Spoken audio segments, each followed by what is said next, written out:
Porque he pensado que si lo ponía todo por escrito y luego lo resumía en una presentación, pues me iba a resultar más fácil, para no divagar. Pero bueno, quizá estas ideas que he puesto por escrito os las quedáis y nos sirve también de texto de referencia.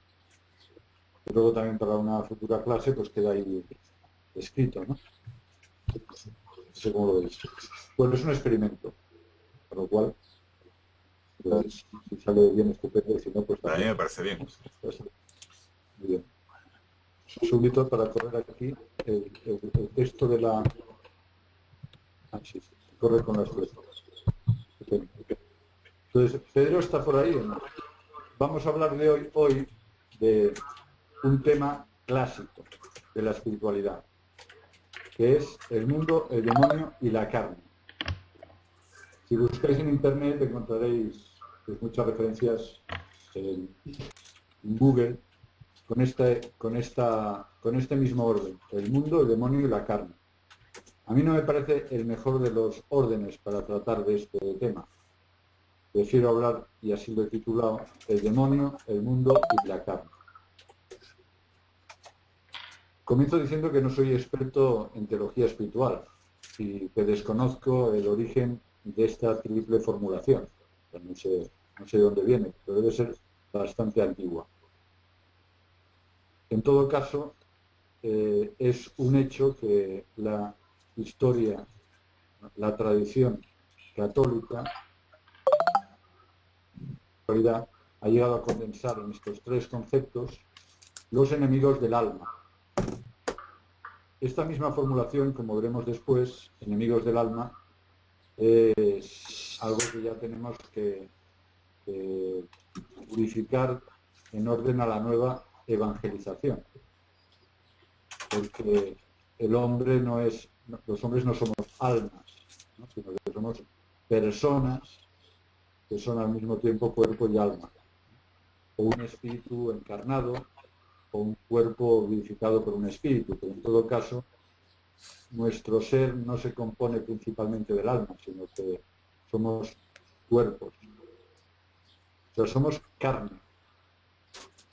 Y este tema, si lo he escogido, es porque en este camino de la nueva evangelización, que es Nupcias de Dios, estamos en una etapa de una sola carne, que es el símbolo que en el mismo libro del Génesis, Dios, que es el autor de la Biblia, nos ha revelado pues, qué es el matrimonio y la familia como símbolo de lo que es Dios, misterio de amor.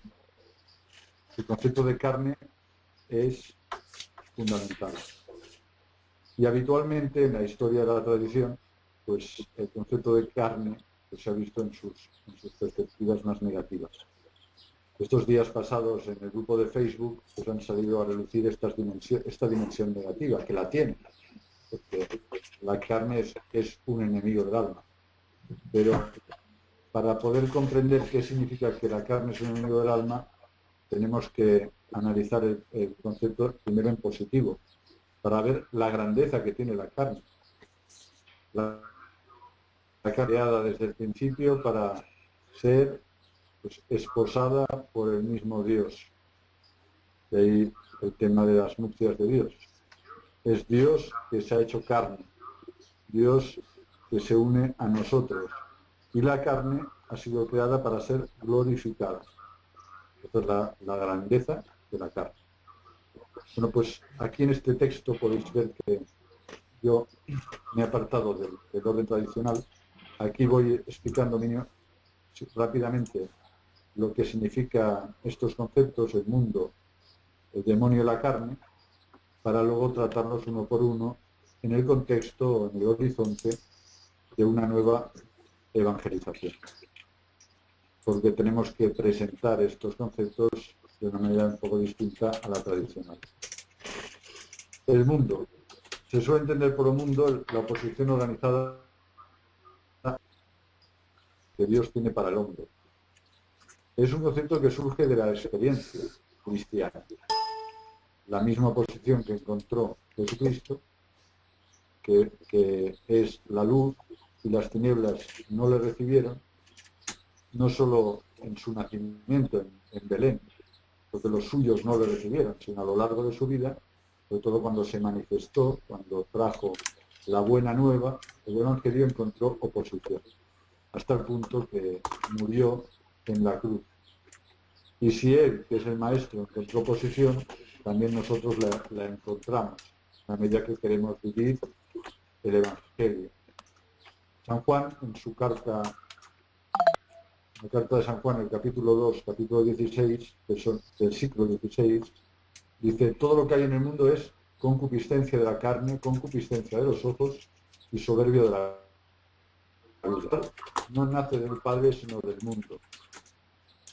Y por esta razón advertía: no améis al mundo ni lo que hay en el mundo. Si alguno ama al mundo, no está en él la caridad del Padre. Y con tan importante consejo y advertencia, pues es lógico también que el concepto de mundo se haya adquirido sobre todo este aspecto negativo, como pues, el conjunto, digamos, organizado de oposición a la gracia de Dios, a la vida espiritual, que nos seduce, nos tienta, nos hace caer. El demonio es el nombre que reciben los seres espirituales creados antes del mundo y que se rebelaron contra Dios. Pues ellos son los que dominan este mundo. El Señor les llamó el príncipe de este mundo. Y tienen atenazados a los hombres mediante la esclavitud del pecado y el temor a la muerte. Son seres inteligentes y experimentados. Más sabe el diablo por viejo que por diablo, se suele decir. O sea que no solo es más inteligente, sino que además lleva milenios estudiándolo, ¿no? Y tiene cantidad de material en el que hacer sus experimentos. Nos conoce muy bien nuestras debilidades. La carne, desde el punto de vista teológico, es en este sentido de enemigo del alma, es la oposición interior que el hombre encuentra dentro de sí mismo para secundar la voluntad de Dios y vivir de acuerdo con su dignidad de hijo de Dios. Es lo que San Juan llamaba la soberbia de la vida. Desde el punto de vista teológico, no es, por lo tanto, el aspecto más así físico, las tentaciones de la carne, como se puede decir, que son pues, las que tienen que ver con el ámbito sexual o el de la gula, sino que se refiere más bien al aspecto del impulso espiritual. El peor enemigo es la soberbia de la carne, que no quiere dejarse transformar por el espíritu. Desde el punto de vista de la cultura, que es la cultura que tenemos que evangelizar, desgraciadamente, pues desde hace siglos, pues el concepto de carne tiene que ver con la sexualidad.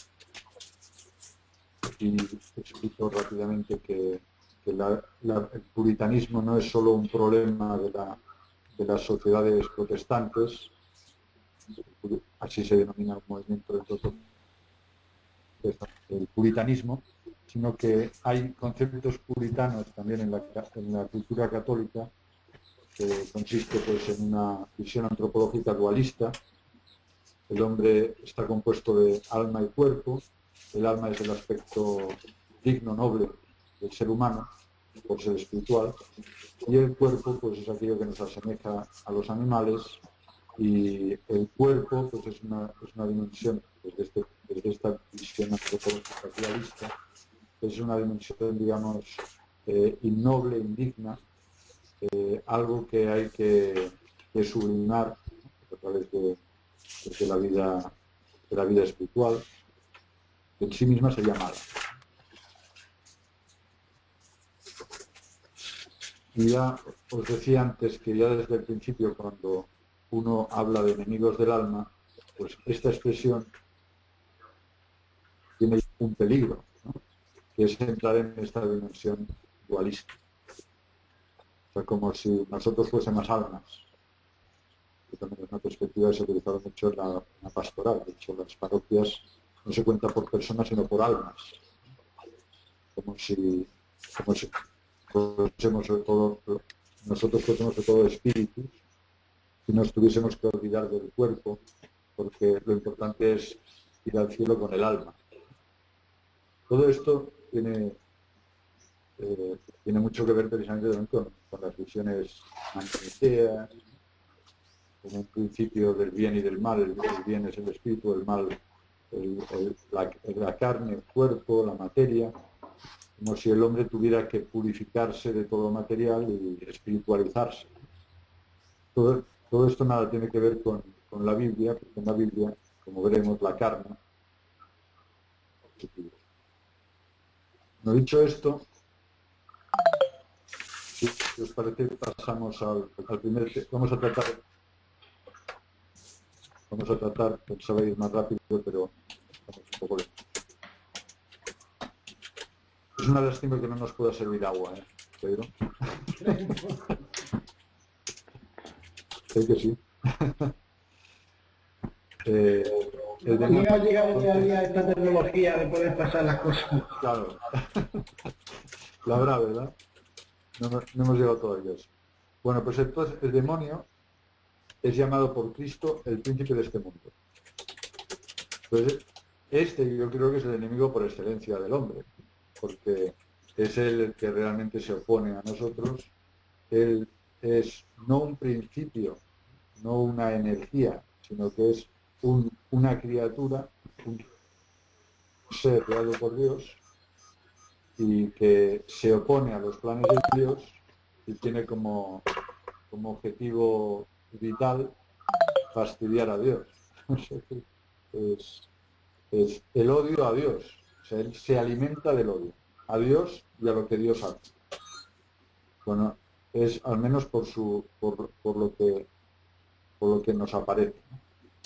Entonces, yo creo que desde el punto de vista de la nueva evangelización es conveniente hablar más del demonio, mucho más de lo que se habla, porque se habla más en la cultura actual del demonio en los ámbitos así laicos que por parte de los sacerdotes. Los sacerdotes parece como que si hablas del demonio es como si te estás volviendo a la época de vendrá el coco y te comerá, ¿no? Hablar del demonio, del infierno, de estas realidades, pues hay mucha gente que tiene como una cierta ingenuidad o de que va a ser malentendido y son realidades que no se pueden obviar, que son muy serias. Digo que hay que aprovechar el tirón que están teniendo las películas que tratan sobre el diablo. El año pasado, pongo aquí el enlace para que lo veáis, escribí un post basado en varias películas. Se llama El poder del diablo.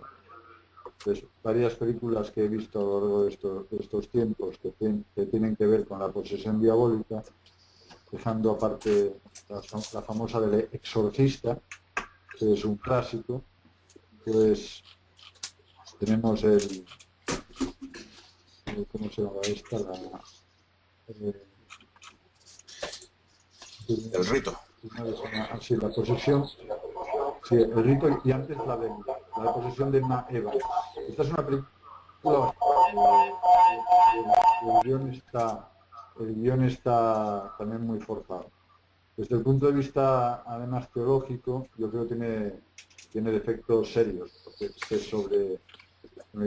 ya lo explico después, ¿no? que se sobredimensiona el poder del diablo sobre los hombres. Le da un poder muy grande.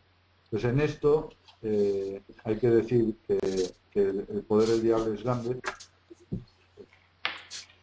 El poder del diablo en el mundo, él es el príncipe de este mundo, pero no tiene tanto poder como a veces se pinta, ¿no? Que no es como los dragones de las películas. Bueno, alguien me decía también todo el poder que tiene la imagen del dragón, no solo en la cultura bíblica, que el dragón era la imagen del diablo, sino también en positivo hay muchos dragones y los dragones a veces son buenos y alguien me decía que esto es demoníaco. no sé hasta qué punto La historia interminable. Si la historia interminable, sí, no sé, porque tampoco me gustaría, o sea, demonizar todo lo que tiene que... No, si es un dragón bueno, Por muy eso digo. blanquito, muy peludito y eso. Sí, por eso me acuerdo, pero que no me parece una película mala. No. Pues, o sea, que tampoco quiero decir que todo lo que aparece un dragón que sea bueno, eso ya es fruto de esa corriente que quiere, como... En fin, es que me lo contaba el otro día un amigo que estaba un poco obsesionado con este tema, que todo lo que aparece en dragones no quiere ni oírlo hablar, ¿no? Y, pero bueno, el caso es que, si nos ceñimos aquí al bien que es escrito, pues una cosa muy importante es que el demonio es un ser personal, o sea, es un espíritu. Entonces no es un dios, ni tampoco es un principio del mal en oposición al principio del bien que sería Dios. No hay, como pensaban los maniqueos, el mal está personalizado. No es el demonio no es el mal, sino que es una persona, como veremos ahora inmediatamente, es una persona creada por Dios y por lo tanto buena. En un cierto sentido se puede decir que es bueno el diablo en cuanto que ha sido creado por Dios. Y el mal, desde el punto de vista cristiano, y eso fue una gran aportación de San Agustín, que lo sufrió en sus propias carnes, porque fue durante un tiempo maniqueo, no existe como tal, sino que el mal es sobre todo carencia de bien. No existe, no es un principio, es un misterio que no podemos explicar por qué se produce el mal, pero es una realidad que se produce en los seres personales, es decir, en aquellos que libremente pueden oponerse y de hecho se oponen a los planes de Dios. Por eso un tema que me parece interesante de reflexionar es que Dios ama al diablo. Dios quiere a todos los seres que ha creado y también los ama a ellos, a los demonios. Y quizá esto es lo que más les fastidia a los demonios, que no consigan que Dios les odie, ¿no? Porque si hubieran conseguido que Dios les odie, pues ya habrían ganado la batalla. Dios dejaría de ser amor. Pero Dios, y por lo tanto, en un sentido ontológico, relativo, se puede decir que el diablo es bueno, porque es una criatura.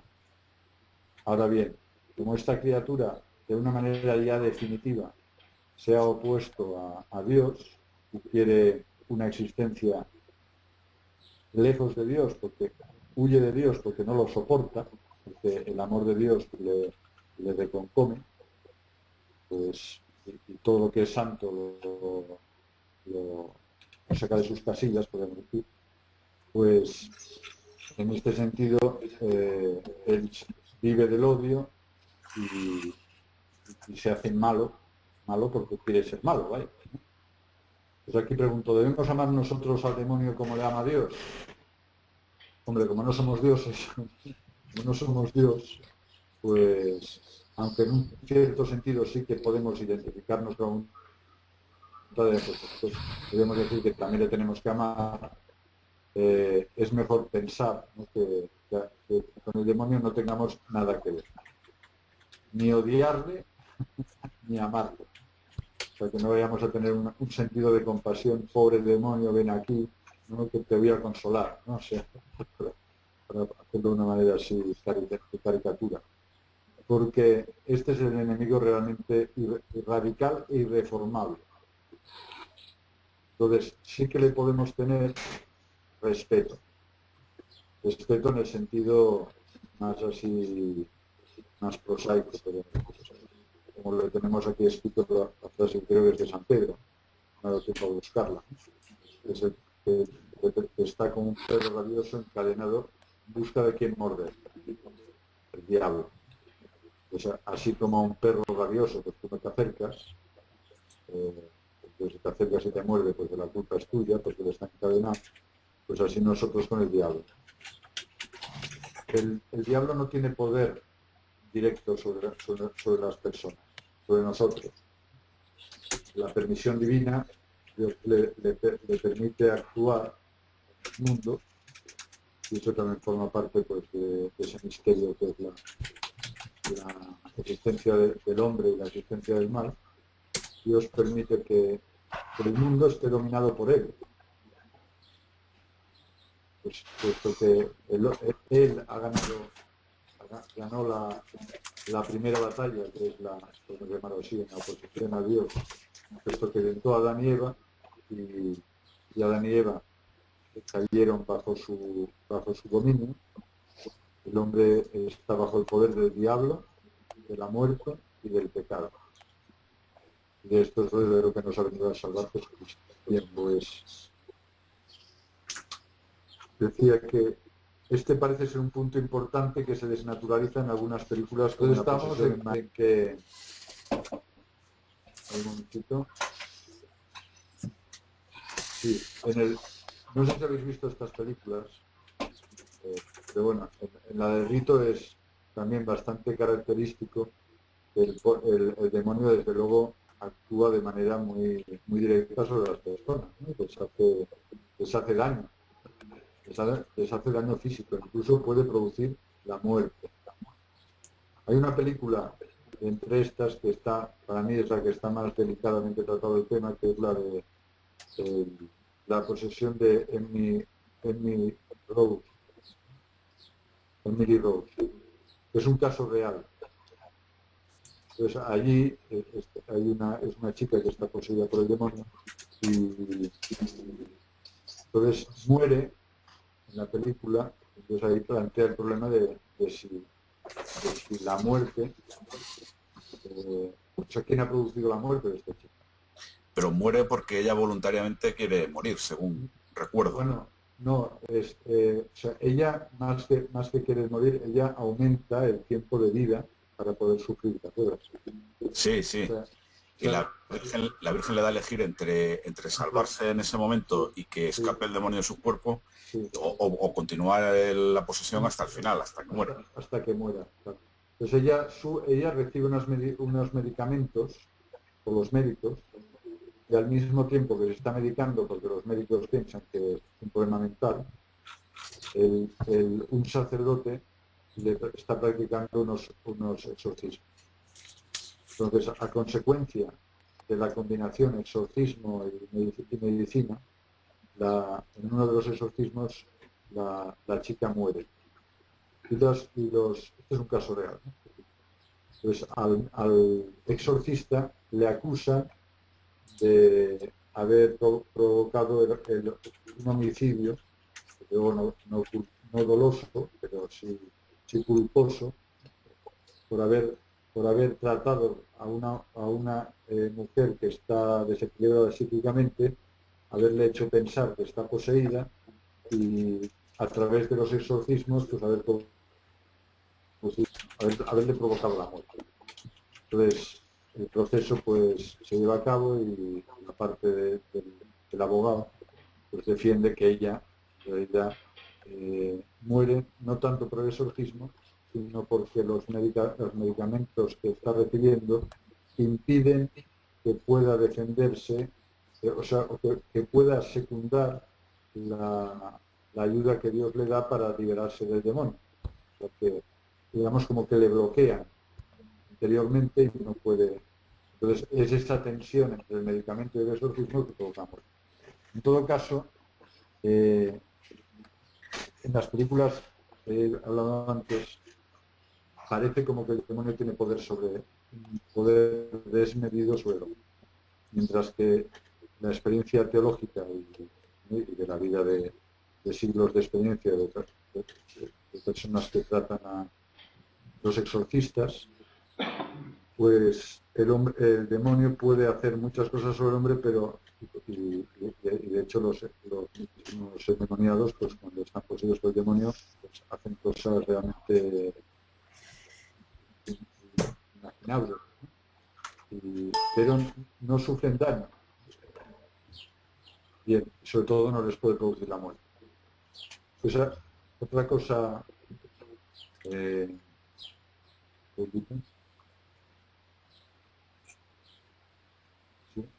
Aquí escribía que tenemos mucho más poder nosotros sobre nosotros mismos que el que tiene Dios, el que tiene, perdón, el demonio sobre nosotros. O sea, los hombres somos el peor enemigo de nosotros mismos. Lo que podemos hacer los unos con los otros es terrible. El demonio esto no lo tiene. Su poder le permite hacer algunas cosas y sobre todo les permite actuar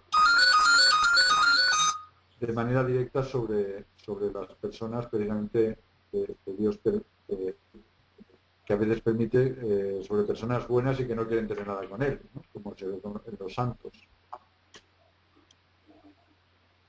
El demonio sobre todo es un peligro para aquellos que de manera más o menos inconsciente o consciente pues entran en tratos con él. Y desgraciadamente pues en la cultura actual también hay mucho de eso.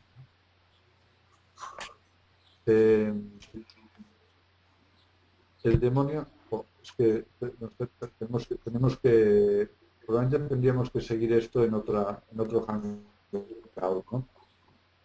Porque nos falta el mundo y luego la carne, que es el tema principal. Entonces, bueno, voy a acabar este punto del demonio y luego ya decidimos ver qué hacer.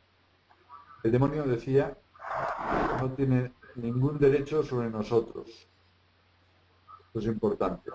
Hay algunos teólogos que han llegado a afirmar que el demonio tiene derechos sobre los hombres porque ¿cómo se llama? Al tentar a Adán y Eva y al tener un dominio sobre el mundo, pues en realidad le pertenecemos. Es como si nosotros ya le perteneciésemos a él. Y plantean la redención de Jesucristo como una redención, es decir, el pago de un precio por nuestra libertad, como se pagaría a unos piratas para que liberasen a los rehenes, ¿no? Pues nosotros seríamos rehenes del demonio, Jesucristo habría muerto por nosotros y el precio se lo habría pagado al demonio. Pues lo habría pagado por nosotros, el demonio dejaría de tener dominio sobre nosotros y por eso nos habría liberado. Entonces hay que decir que ni el demonio tiene derechos sobre nosotros, ni Jesucristo le ha querido pagar nada al demonio. Él nos ha liberado a través, sobre todo, de la purificación de nuestro corazón, superando esa dureza del corazón, que es el principal de los pecados.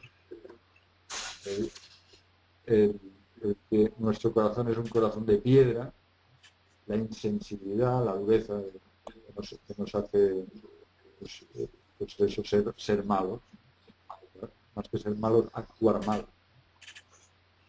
Todas las distintas variedades de pecado que existen.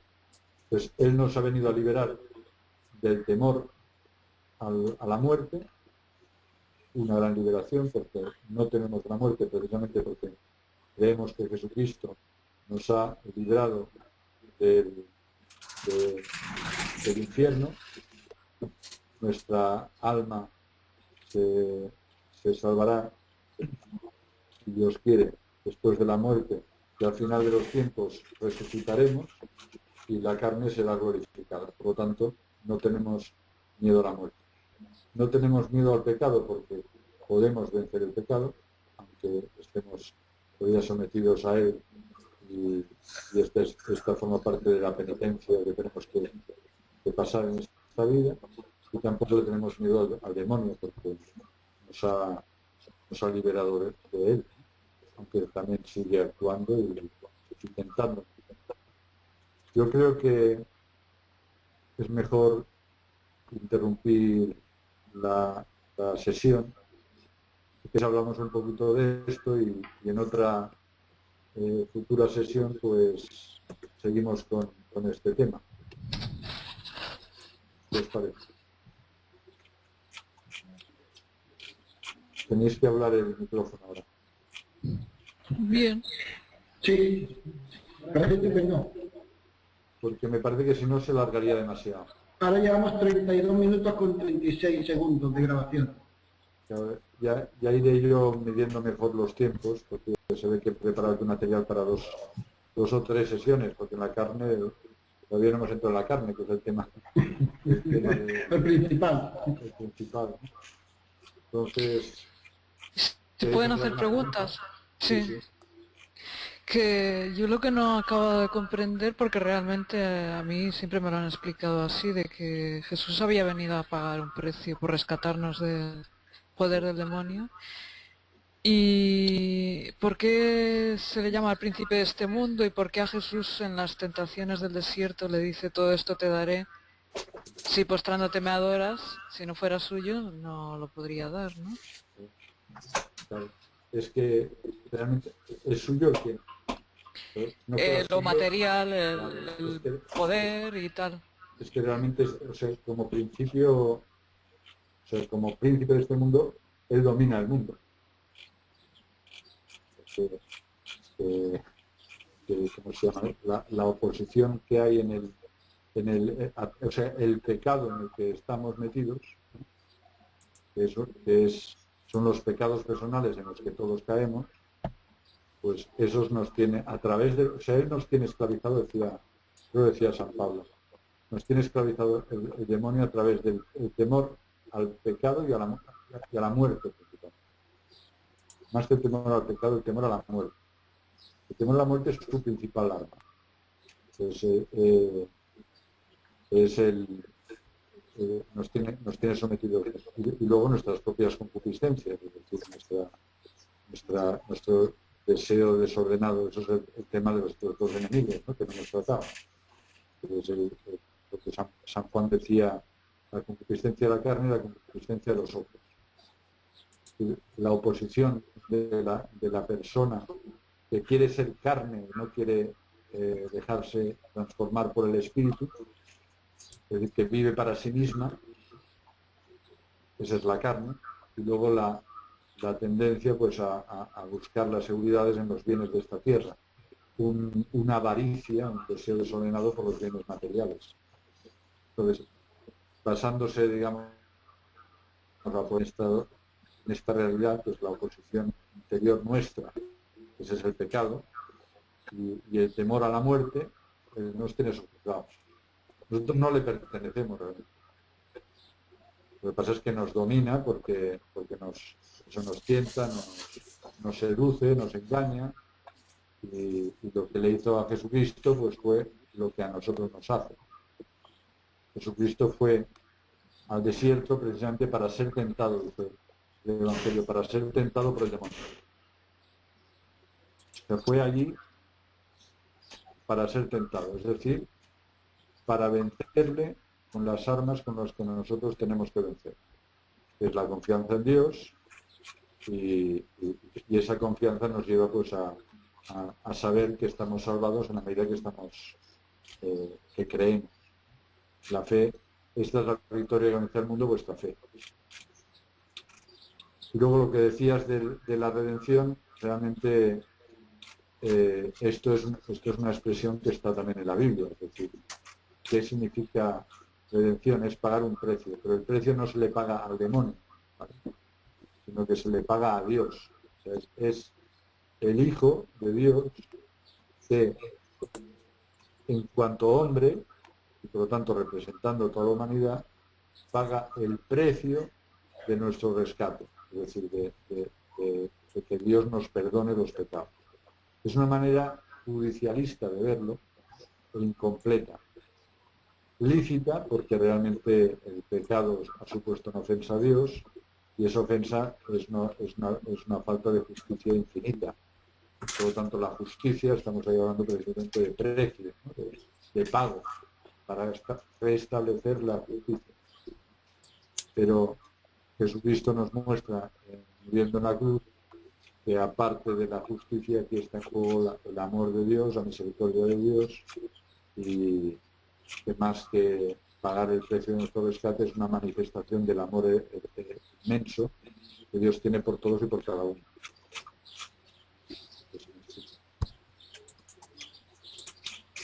¿Pilar?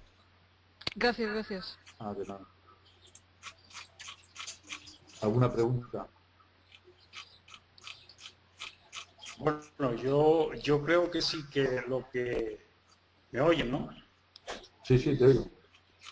Sí. Yo estaba pensando ahora, al hilo de lo que hablabas, que el, cómo Jesús de alguna manera nos enseña en la cruz a vencer el pecado, ¿no? Aceptando todo el sufrimiento y aceptando la incomprensión de los demás. Yo pienso que de alguna manera nosotros al diablo podemos vencerlo de la misma forma. Y me remito a lo que decías antes, que me llegó un poco, porque no lo había oído nunca, de que tenemos que querer al diablo o que el Señor ama al diablo, ¿no? Claro. Entonces, en alguna manera en que nosotros amemos a nuestros enemigos, como nos dice el Señor, quizás deponemos su insistencia o nos resistimos ya a ser vencidos por él, ¿no? Claro. Sí, es que, No sé si me explico lo que quiero decir, pero... Sí, sí, es que gran parte del dominio que tiene el demonio está precisamente en eso. Provoca en nosotros reacciones de odio y de rencor. Y eso forma parte de la dureza del corazón. ¿Habéis visto la película Seven? Sí, Sí, yo la he visto. tiempo. Y viene a ser un poco eso, aquel psicópata al final llega a provocar en el investigador o en el policía los mismos sentimientos de odio, ¿no? Sí, no me acuerdo ahora, porque la vi hace tiempo y no. Bueno, iba cometiendo asesinatos brutales Cada uno basados... le mataba de acuerdo con su pasión, ¿no? Sí, con un pecado con uno de los Pecados pecados capitales. Sí. Y entonces, bueno, llega a tal grado de crueldad que no sé si también mata a la novia del policía o algo así, no me acuerdo Le muy bien. corta la cabeza y la mete en una caja. Sí, le tiene un juego psicológico brutal y de tal modo que el otro pues desea nada más que mate y hacerle el máximo daño posible. Entonces le hace experimentar en sí mismo cómo una persona puede sentir ese odio, esas ganas de hacer sufrir a otro, ¿no? A mí me dio mucho que pensar, ¿eh? Porque hay que tener mucho cuidado. Claro. Sí, Es que... Es una cosa muy real y quizás en la iglesia actual o en parte de la iglesia no se tiene mucha atención al diablo, ¿no? Yo creo que en todas nuestras dudas, en todos nuestros problemas, cuando tenemos ciertos planteamientos que nos enfrían un poco espiritualmente o algo así, el diablo está ahí trabajando, ¿no? Y tenemos que tener mucho cuidado y saber que muchas veces los follones que nos vienen a nosotros mismos en los momentos de caimiento, las tentaciones, como todos los santos, la noche oscura. Yo lo digo porque también tengo una pequeña experiencia, muy poquito tiempo estuve en un grupo de oración donde hacíamos sanaciones, un sacerdote y demás, ¿no? Hacíamos sanaciones espirituales y hay mucha gente, ¿no? Para mí fue un mundo nuevo descubrir gente muy cerca que se experimentan ellos mismos poseídos por el demonio, ¿no? Que tienen cosas. Precisamente estuve con un chico mucho tiempo, que ahora está en Madrid, que él decía que él experimentaba que el diablo le atacaba por las noches y tenía muchas... Vaya. La corta. Nos ha dejado con la incógnita. El padre Fortea, que es un bloguero también, Sí. tiene ahí un manual sobre... Sí. Tiene un manual también sobre las posesiones. Luego hay un clásico que es de un tal Amor, pero se llama así, Gabriel Amor. Gabriel, sí.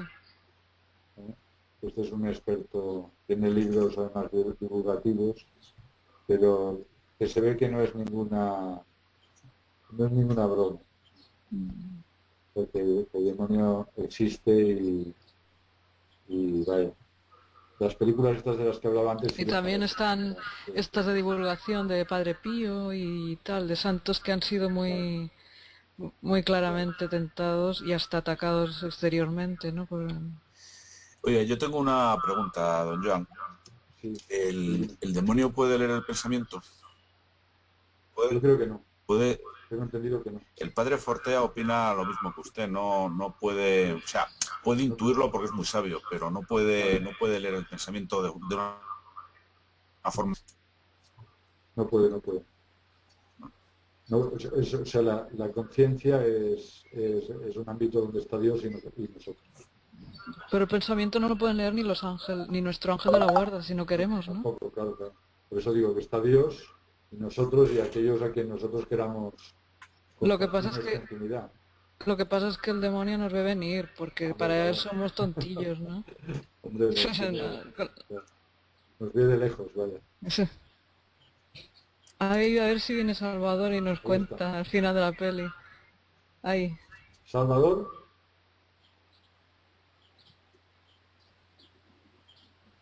Es que el demonio no quería que siguiera hablando, ¿eh? Le ha cortado. Ahí está. Le ha cortado.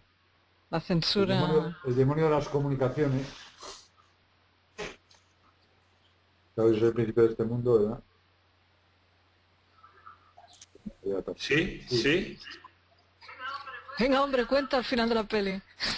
Se me ha ido varias veces a lo largo de la transmisión, pero no sé lo que pasa hoy. Puede ser cobertura. ¿Eh? Puede ser la cobertura, que tengas poca cobertura. Pues puede ser, no lo sé. Cuenta que de Madrid. Eso.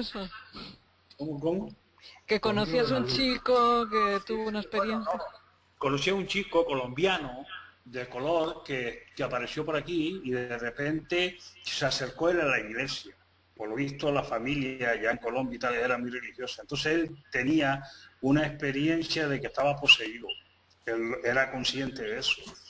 Entonces se acercó a la iglesia para tratar de buscar a alguien que le ayudara a combatir contra el demonio y tal.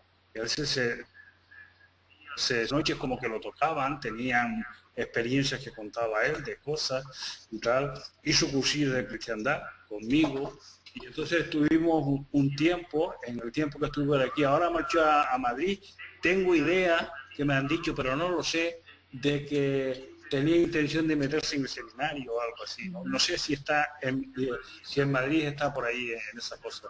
Tenemos el correo, pero hemos dejado, yo por respeto, he dejado de comunicarme con él.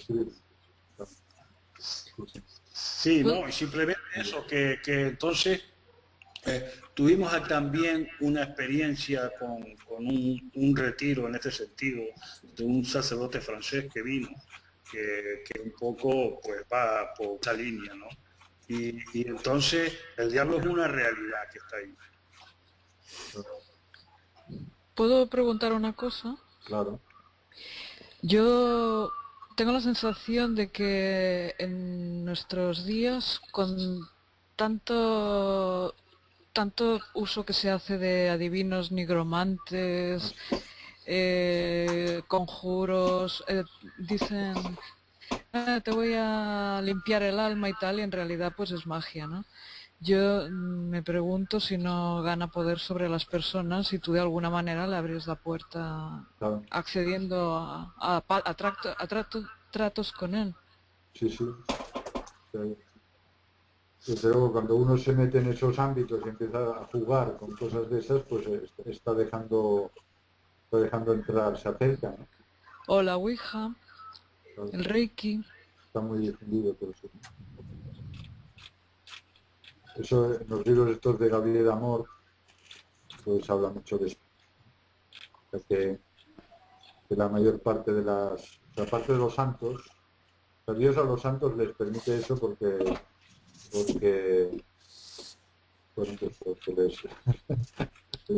les permite la purificación, ¿no? Y que se unan a los sacrificios de Cristo y les hace ser corredentores, ¿no? La mayor parte de la gente, gracias a Dios, pues nos lo deja lejos, ¿no? Pues ya tenemos nuestras propias purificaciones, de nuestras propias miserias. Bueno, sea como sea, que esto es un misterio, lo que quería decir es eso, ¿no? Que generalmente pues, no tenemos problemas con el diablo porque precisamente lo tenemos lejos, ¿no? En cambio, si te pones a jugar con él, pues hay muchos de los supuestos son esos. O bien la persona que juega con el diablo, o bien alrededor de esa persona, porque a veces pasa eso. Porque he sabido pues de gente pues ha tenido que sacrificar un perro, vaya. Así, no sé, hay cosas que he conocido así un poco de rebote, de personas que me han contado pues, experiencias satánicas y de que con el pelos de tinta.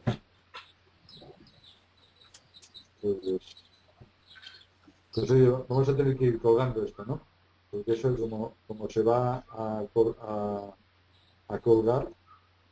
Le he dicho a Salomón Arnay, Sí, le he dicho que se lo enviarías.